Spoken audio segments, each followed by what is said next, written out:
Thank you, President Marion. President Marion, guests and fellows, it's my great pleasure to welcome our guest speaker, Jane Zintl, CEO of Ara Taiohi, to the club today. Jane has had nearly 3 decades of work in the youth development sector, starting her work in community law and youth law. She was instrumental in the establishment of both the Code of Ethics for Youth Work in Aotearoa and of Korowai Tupu, the Professional Association for Youth Work in Aotearoa. Jane is experienced in facilitation, training, supervision, strengths coaching, consultancy and governance, primarily in the youth sector. Ara Taiohi is the peak body for youth development in New Zealand, of which the club, through the Youth Committee, has recently become a member. With great interest, I now invite Jane to speak to us on Te Pua Waitanga, Taiohi o Aotearoa, supporting the young people of Aotearoa. Did I get that right?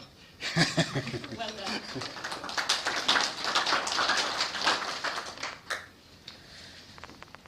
I'm going to put my phone away because there's no ledge and it's going to go sliding. So,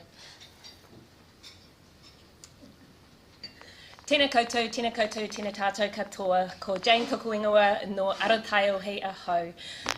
Thank you so much for the opportunity to be here today and to share with you all. My name's Jane and I have the privilege of working for an organisation called Ara Taiohi, and we are the peak body for youth development in Aotearoa.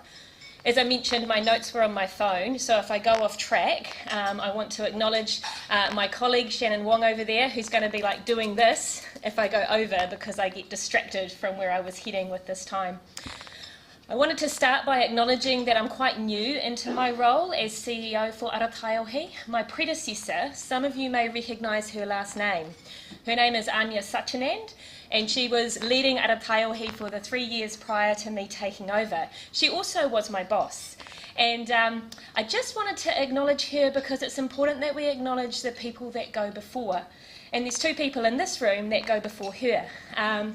And one of the things I'm really aware of is people who have high profile in Aotearoa. We don't always know what's going on behind closed doors. And Anya, every time she talked about her mum and dad, she was so affectionate and so honouring, and basically you guys are amazing parents from her. So I wanted to honour that and acknowledge it before we move on. Ara Taiohi. Ara means pathways to or from, and Taiohi is the literal word for young people. So our name means pathways to or from young people. And we are, as Tony mentioned, we're the peak body for youth development in Aotearoa. We have over 1,000 relational members. So these are people who work with young people in our nation. And they can be from anywhere. So we have social workers and teachers. Importantly, we have youth workers, and I'll share more about that. We have coaches, we have parents, we have one person that works at the zoo, just a whole variety of people in Aotearoa who work with young people. And they're all committed to working with them in a way that supports their positive youth development. So that's a big thing for us in our sector, is how do we see our young people develop positively. Tony did a great job of talking about our mission or our vision statement, Te Pua Waitanga Taiohi o Aotearoa, that the young people of Aotearoa would thrive. So that's the Aotearoa we want to be a part of. And for many of us, the children and the young people that we get to work with are thriving. You know, they're doing really well in lots and lots of ways. However, we cannot look at our statistics, the ones that shame us as a nation. We cannot hear a speech like the one we just heard before around this Royal Commission and say that all the young people in Aotearoa are thriving at the moment. And so our job as a peak body is to look at how can we work in a way that's going to see this shift and going to see this change, so that in 5 or 10 years' time we're seeing a reversal in the trends that, as I say, can shame us as a nation. So as a peak body, we have some challenges because we're based in Wellington, and that can immediately create challenges for people in the regions and in rural areas. We also are centrally kind of funded as well, and that again can create some challenges. But as we look at the ecosystem that is youth development in Aotearoa, we're really aware that we have Ara Taiohi is a peak body. We have a large number of regional networks that are based all around the country that support youth workers, and that is where relationships will always be strongest. Then we have grassroots youth work, so the people who are doing the youth work on the ground that makes the real difference. And those things need to work together, and when they do, we'll see the young people of Aotearoa doing better. Grassroots youth work will always keep going. It always has and it always will. And many of the people in this room are still and have been involved in various grassroots youth work that happens through the nation. But actually, when it's isolated, it has to work that much harder to work well with our young people. And so we want to see an ecosystem that really supports that. And we're constantly asking ourselves, what is it that we can do in this national space that's going to make a difference to work on the ground? And you'll see on your tables a variety of handouts or information that gives you an idea of the kinds of things that Ara Taiohi does. Structurally, we're a treaty-based organisation, and we've set up our strategic goals to align with our whaturaranga, which is a strategic framework that is based on a weaving metaphor and the use of the harakeke. And so we have 4 key strategic goals. And in many ways, those of you who can see the handouts, I consider these to be the roots of our harakeke bush. So they are to connect the sector, to raise the standards, to champion youth development, and to promote sustainability. So those are kind of our strategic goals that we're looking to do for the youth development sector. From there, we have a variety of things that, to be honest, look, I think at times a little bit random, which is why we use the harakeke as a metaphor, because all the leaves seem to be going in different directions. But at the core of it, they're all about what is it that we can hold in the central space that's going to make a real difference on the ground. So, for example, we hold Youth Week that you may have seen the publicity for. Every year for a week we celebrate the young people of Aotearoa. This week is designed by young people and with young people. They choose the themes, they do all the advertising for us, and they also administer our grant system, which is a little bit of money that we have that can go to our members and to schools to support activities during Youth Week. We also have a digital strategy. Our digital strategy is looking at what tools can we develop that all our members can use, because it's silly for everybody to try to develop their own digital tools. It's such an intense use of resource. So our digital strategy is looking at what types of tools can we support our members to use. Our favourite one at the moment, because it's the most recently released, is a tool we call Takiwā. I like to call Takiwā a database on steroids. Unless I'm talking to a group who have English as a second language, because they literally thought for a very long time, when we were hosting a group from Japan, that we had a medical database on steroids, which we don't. What we do have is a database that takes publicly available information from multiple places and pulls it together, and allows organisations and youth workers on the ground to build up a really good picture of what's happening in their region, what the ecosystem is like, what else is happening there, so they're going to be able to collaborate better and not reinvent the wheel. So Takiwā builds information on the New Zealand deprivation statistics, the Housing New Zealand statistics. It builds information from the voting stats, the education stats, the Charities Commission, etc. and allows, as I say, people to get a really good idea of what's already happening, where are the needs, and how can we focus our energy in that space. So our digital strategy, again, is about tools that support grassroots youth work. Our young people generally are really well informed when it comes to technology, social media and all those types of things. And it's important for us as a highly relational sector to make sure that we're maybe not keeping up, because that might be a step too far for some of us, but we're at least engaging in the same area. And we're really taking the lead from our young people in our digital strategy. Other things that Ara Taiohi does, we have, as was mentioned in the introduction, we have Korowai Tupu, which is the Professional Association for Youth Workers in Aotearoa. This one was quite a tricky one for us to go down, because to be perfectly honest, most youth workers in Aotearoa are mildly allergic to the word professional. They seem to think it might imply wearing suits, nothing wrong with suits, we like suits, but most youth workers kind of do the old t-shirts, shorts, warrior's top, whatever it might be. So wearing suits and doing a lot of paperwork and potentially pulling us away from the young people we're working with. For us, it was therefore very important that we designed a professional association with youth workers and for youth workers, so that we were looking at what does it actually mean to be professional as a youth worker. The motivation for it for us was reflecting on many of the experiences of our youth workers and our youth development practitioners. It wasn't unusual for them to be in a room with other professionals talking about a young person. Could have been a Strengthening Families meeting, an FGC, one of those types of spaces. And usually what would happen is the youth worker's voice seemed to have the least weight, but they often spent the most time with a young person. And there was a disconnect that was happening there. And as we reflected on why that might be happening, there are a couple of reasons we think that was behind it. The first is that often other professionals were not fully aware of what the profession of youth work was, what youth workers were bringing into that space, because they work in a very different way to many of our other helping professions. So some of it was lack of awareness.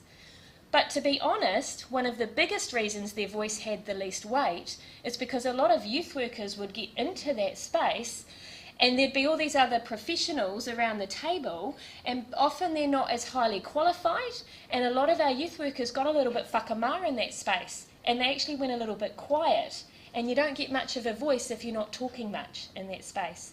And so for us, Korowai Tupu, the cloak of Tupu, Growth, Nurture and Development, the Professional Association for Youth Workers, it's all about recognising the mana of youth work as a profession, but also of those youth workers who have a lot of expertise and a lot of experience and a lot of knowledge, not always at the degree level formal qualification, but a lot of knowledge in various other forms of qualification to support their work.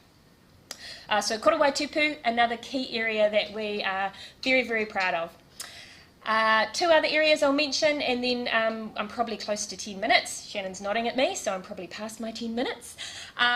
So quickly, I'd like to mention we do a lot of collaboration in the area of conferences. Our flagship conference is a conference called Involve that gathered for the first time in 8 years. Last year we gathered over 800 people who work with young people in Wellington to see a lot of the good stuff that happens in that space. My assumption is the people in this room know the value of those conferences, so I can move quickly on from that space, but we do often collaborate with a number of other groups around key topics that are really important for us to engage with. Finally, another real flagship activity that we're actively engaged in is something we're currently calling our Rainbow Ready project. This project focuses on mainstream organisations and how they work with our young people from the LGBTIQ community. One of the things we're very aware of is when we think of the statistics that relate to young people that are concerning for us, young people from the rainbow community are highly overrepresented, particularly those in the gender diverse space. And so we want to be able to support mainstream organisations so that they can better work with those young people, because often actually they lack skills and expertise to be able to do that well. So that's something that we're really excited about. In the next 6 months we're looking to see launched on a greater scale, but really it all aligns, as I said at the beginning, to the idea of how do we as a peak body that can feel disconnected sometimes when you're really on the ground, how can we make sure that all the work that we are facilitating and engaging with is really making a difference? Because we need to make a difference for our young people. I really enjoyed the opportunity to meet with Tony and to hear the great things that are happening at Rotary already in this space, and it's exciting to have this club join our membership so that we can continue these conversations, and I know that Maddie and Shannon and others are also facilitating those conversations. So thank you all very much for your time. I know how precious it is, and yeah, that's probably the best place for me to finish. Right, we've got time for questions. Christine. Obviously, an issue that's very high on everybody's minds at present is the events in Christchurch. And I wondered what you can tell us about linkages that you're building with Muslim youth or refugees in general. Yeah, great question. And I'd like to firstly thank Susan for your beautiful reflection to start us off today, because it's massive.